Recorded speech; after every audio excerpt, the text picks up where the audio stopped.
L'objectif de cette grève, c'est de dénoncer la politique en œuvre aujourd'hui dans l'éducation nationale. Elle passe en particulier par un manque de moyens, que ce soit les écoles, les collèges, les lycées, les personnels.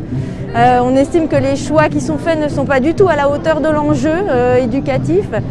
Et par exemple, le nombre de postes d'enseignants est insuffisant pour remplacer les enseignants malades, pour permettre l'aide aux élèves en difficulté, pour pouvoir assurer toutes les options dans les lycées, la réforme du lycée, le nouveau bac, etc.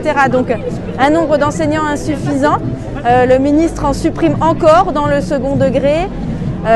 Ça passe aussi par des moyens pour les enseignants dont le pouvoir d'achat ne fait que diminuer, donc un métier de moins en moins attractif, il y a de moins en moins de candidats au concours de l'éducation nationale.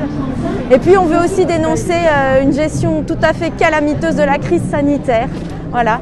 Donc une absence totale d'anticipation, des mesures qui sont complètement incohérentes, comme par exemple dans le premier degré, quand les enseignants sont absents, on va entasser les élèves des enseignants absents tous ensemble au mépris des mesures de sécurité sanitaire.